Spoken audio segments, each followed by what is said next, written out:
Do the Lakers or the Warriors have the edge in this one? I believe it's the Warriors. I believe it's the Warriors because, number one, they have home court advantage, and they have the babyface assassin, the greatest shooter God has ever created. And I think the combination of those two things spells trouble for the Los Angeles Lakers. That's not the only thing, though, just to set the record straight.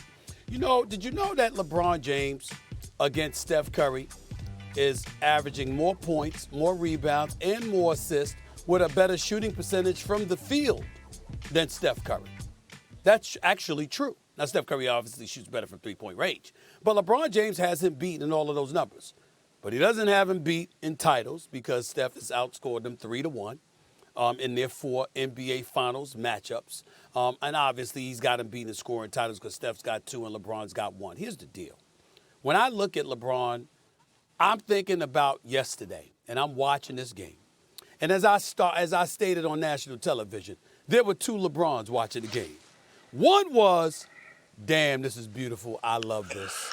I'm going up against this brother right here. It's going to be epic. I love the competition. I'm one of the greatest ever. He's one of the greatest ever. Let's get it on. I can't wait. That LeBron.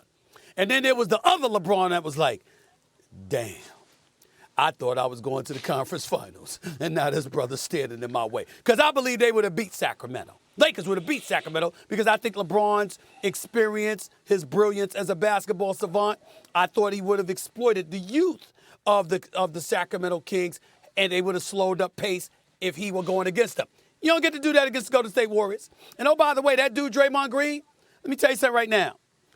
Watch Draymond Green when he's defending Perk, because you alluded to his greatness as a defender the other day. There's a different Draymond Green that's defending legs and Perk when he's off the ball as opposed to when he has to accept the challenge of manning up and defending somebody straight up, like Anthony Davis looking to score the ball and the offense running through him, and Draymond is defending that guy as opposed to somebody that's not a primary offensive option, okay? I think that's going to be interesting as well. But in the end, their efficiency, their experience, their perimeter shooting, the coaching, I think that whether against Sacramento, you slow the pace, you good. And you use Anthony Davis' size against Sabonis. Against the Golden State Warriors, it's an entirely different animal. It don't matter whether they running or walking. At the end of the day, they got Steph. And I would say the Splash Brothers, but I'm mad at Klay Thompson today because of the way he shot yesterday. That was just ridiculous. This is a Game 7. You don't shoot 1 for 10 in the first half. That's blasphemy. Just blasphemy. He made up for it with the 4-point play. But I'm just saying, you got to make shots, okay? So I'm mad at him today. I ain't going to bring him up today. I'll celebrate him tomorrow. But they got Steph, and that's all it's going to take. Warriors win this series. Here we go again. I tried to warn you about the Lakers' last series against the Grizzlies when I came on here. Now I got to come on here and remind you on who the hell they are right now. What you fixing your face for? You picked Memphis last series. So what? You picked them. So what? Excuse me. So what? In a second, Morant got hurt. I was like, oh well. But he came back. But I told you anyway that they were going to beat them. That's number one. But number two, let me talk to you about what I've saw between both series when it comes down to the Lakers and Memphis and what I saw out of Sacramento and Golden State. First of all, I'm giving the edge to the Los Angeles Lakers because, again, defense wins championships. And when I look at the Lakers' defense, they're second in defensive ratings. They're number 1 in defensive rebounding, and they're number 1 in blocks. And why I bring up the blocks and the rebounds is because when you look at the Sacramento series, the key and the unsung hero in that series was Kevon Looney in the way that he dominated the boards. Well, now all of a sudden, you're going against a front line in LeBron James, Anthony Davis, Jared Vanderbilt, Rui Hachimura, who these guys are 6'9" and above. So it's not going to be a problem for the Lakers rebounding. It's also not going to be a problem for us LeBron James knowing what he have to do against Steph Curry. And why did I say that? Because LeBron James is an extension of Darvin Ham.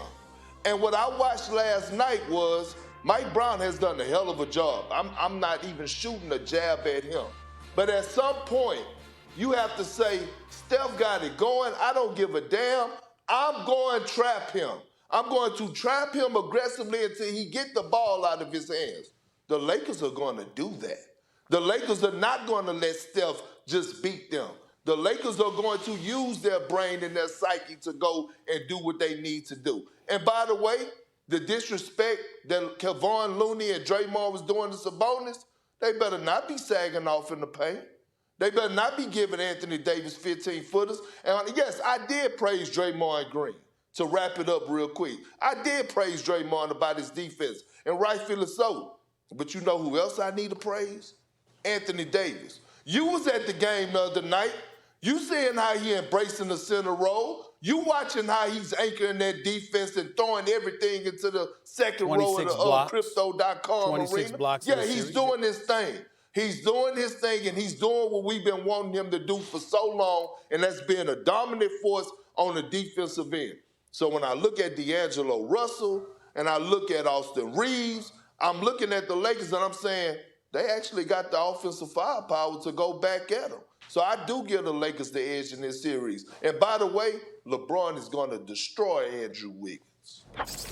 So when I tell you that LeBron James actually have the recipe on knowing how to trap him, being under Ty Lue, by the way, one of the assistant coaches that's over there under Damon Jones, who was actually on that bench, you don't think they're going to bring that into the locker room? You don't think that they're smart enough to adjust and to know? It's a reason that Andre Iguodala had those shots. They lost it's a that reason series. why. Oh, my Perk. God. They lost Listen, that series. I understand They won in that 3, because Perk. Andre Iguodala had to make shots. Just relax. I understand they won the series. I'm not talking about that. I'm alluding to the point where Legs was saying about the offense and the trapping. Follow me here. We're going to a whole nother direction. You can't effectively trap him because they'll beat you if you do that. That's what I'm saying. You can't effectively trap. You can make any player give the ball up. What I'm saying is they beat you because of that. This is what I'm saying. Last night, what I'm saying is that we watched Klay Thompson, didn't have it going. Jordan Poole didn't give them nothing, meaning that 50 ball that Steph had to drop last night, they needed every bit of it. And so what I'm telling you is that if you go against a team that says, hey, I'm going to make somebody else beat us, then they're going to have to rely on Andrew Wiggins and Draymond Green to be an offensive threat. All I'm telling you guys is that I strongly believe that the Lakers are not going to go in and just let Steph go one-on-one. They will be a fool to do that. That's all I'm saying to this point. Okay, and are we allowed to sit up there and say, Klay Thompson ain't going to go 1 for 10 in the first half another game? Are we allowed to surmise that one of the top 5 shooters in the history of basketball ain't going to wet the bed like he did in Game 7 yesterday? Are we allowed to assume that Andrew Wiggins ain't going to look like he's allergic to prosperity, for crying out loud, turning over the damn ball at every turn and missing shots that he normally makes? Are we just allowed to surmise that a Jordan Poole, who got a $140 million deal, he got his bag, ain't going to look like straight garbage for a Game 6 and a 7? Can we not assume that, guess what? What we saw for a couple of games might not be the case in the upcoming series? How is it that you get to talk about what LeBron James ain't going to allow? And I'm saying, how are you? I'm saying, how are you? How are you? As long as I could. You turning red. I'm fine. Actually, that's not me. I'm perfectly fine. I'm just saying. Exactly. We don't want exactly. space You don't want matching looking a upset at everybody Right, for sitting up there and disagreeing with you, like you ready to beat us up. I mean, you know good and well. You know good and well. Can you trust D'Angelo Russell? Can you trust him? Are you sure? Are you sure? What? I'm just saying. Did we know he was going to do what he did? He did it. I'm asking the question. He did it. Okay. He did it. One game. He did it. I'm asking. It was a meaningful game. Smith. Do you trust him? That's what I asked you. I didn't ask you about the one game. Do you trust him over the course of a 7-game series against Steph, Klay, Jordan Poole, and the crew? Do you trust D'Angelo Russell?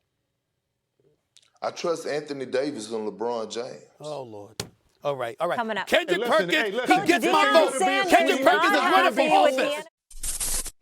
Thanks for watching ESPN on YouTube. For live streaming sports and premium content, subscribe to ESPN Plus.